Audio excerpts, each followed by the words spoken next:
नमस्कार दोस्तों, आपका स्वागत है मेरी प्यारी पुस्तक में। आज मैं आपको काली परी की कहानी सुनाने जा रही हूँ। परी लोक में सभी परियां बहुत सुंदर थी।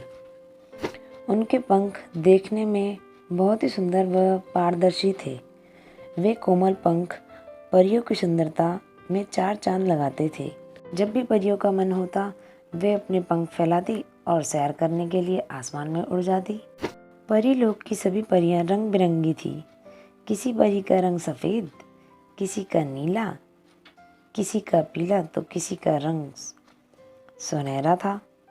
किसी परी का रंग लाल था तो किसी का रंग हरा था। परियों की रानी व उसकी पुत्री का रंग सतरंगी था और उनके चारों ओर सुनहरा आभा मंडल फैला रहता था। अर्थात परीलोक में कोई भी परी काले रंग की नहीं थी। एक दिन परीलोक में एक आश्चर्यजनक घटना घटी। गुलाबी परी ने एक सुंदर सी नन्ही परी को जन्म दिया, लेकिन उस नन्ही परी का रंग काला था। उस परी के काले रंग को देखने के लिए परीलोक की सभी परियां गुलाबी परी से मिलने आई। उन्होंने गुलाबी परी को शुभकामनाएं दी, परंतु किसी ने भी काली परी को अपनी गोद में नहीं लिया, क्योंकि परीलोक में किसी का भी रंग काला नहीं था। इसी कारण काले रंग को अच्छा नहीं माना जाता था। परियों की रानी ने भी काली परी के जन्म के विषय में सुना, परंतु वह भी उसे देखने तक नहीं गई, क्योंकि उसे डर था कि कहीं काली परी छूने से उसका रंग भी काला ना हो जाए। काली परी बड़ी होने लगी। उसके रंग के कारण परियों के बच्चे भी उसके साथ खेलने से कतराते थे। अगर कोई भूल से उसके साथ खेलता भी था तो अन्य बच्चे उस बच्चे की शिकायत उसकी माँ से कर देते थे। फिर उन्हें यह चेतावनी दी जाती थी कि काली परी के साथ खेलना सख्त मना है। अपने दोस्तों के इस व्यवहार से काली परी बहुत नाराज होती। धीरे धीरे वह अपनी ही दुनिया में मग्न रहने लगी। समय के साथ साथ काली परी की दोस्ती शरारती खरगोश, शैतान गिलहरी, सफ़ेद कबूतर, रंग बिरंगे तोतों व मधुर गीत गाने वाली कोयल से हो गई थी। तब उसके सच्चे दोस्त बने। जब भी काली परी उदास होती तो वे उसके आंसू पोंछते और उसे खुश रखने की कोशिश करते थे। विचित्र भाव बनाकर उसका दिल बहलाने का प्रयास करते रहते थे, परंतु फिर भी काली परी उदास रहती थी। धीरे धीरे उसकी उदासी पूरे परीलोक में चर्चा का विषय बन गई। फलस्वरूप परीलोक में चारों ओर उदासी फैल गई। संगीत में भी पहले जैसी मधुरता नहीं रह गई थी। यह सब देखकर परियों की रानी बहुत विस्मित थी। एक दिन वह भगवान के पास गई और बोली, हे प्रभु, परीलोक में अचानक कैसे परिवर्तन आ गया है।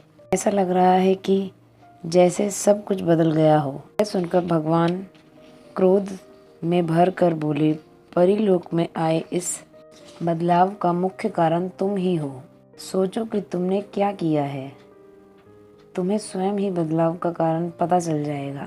भगवान की बात सुनकर परियों की रानी ने वापस परीलोक लौटकर परियों की एक सभा बुलाई। उसने सभी परियों से कहा, प्रिय सखियों, कृपया आप सभी यह सोचकर बताएं कि क्या हमने किसी का दिल दुखाया है, क्या हम में से किसी की वजह से कोई आहत हुआ है, क्या हमारी वजह से किसी की आंख में आंसू आए हैं।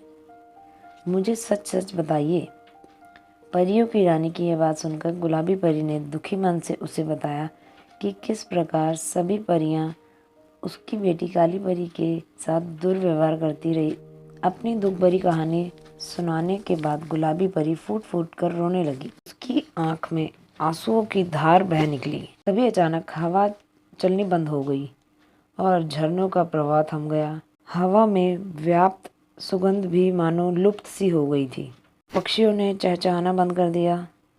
चारों ओर सन्नाटा व उदासी छा गई थी। यह सब देखकर परियों की रानी सब कुछ समझ गई। दरअसल उसे अपनी गलती समझ आ गई थी। फिर वह सभी परियों को अपने साथ लेकर काली परी को ढूंढने के लिए बगीचे की ओर चल पड़ी। बगीचे में पहुंचकर उसने देखा कि नन्ही सी काली परी एक पेड़ के नीचे अकेली बैठी थी। उसके दोस्त खरगोश व गिलहरी नाच गाकर उसका दिल बहलाने का प्रयास कर रहे थे, परंतु वह उदास थी और अपने आसपास खेल रहे परियों के बच्चों को बहुत ध्यान से देख रही थी।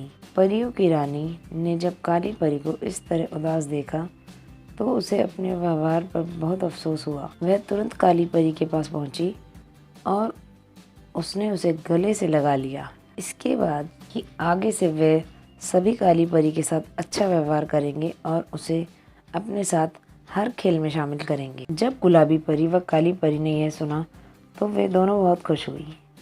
तभी चारों ओर सुंदरता ही सुंदरता बिखरने लगी। समुद्र परी लोग नए नए रंगों की रोशनी में नहा उठा और सारा वातावरण पुनः सुगंधित हो उठा। यह देख सभी परियों ने काली परी को गोद में उठा लिया और फिर वह सभी झूम झूम कर नाचने लगी।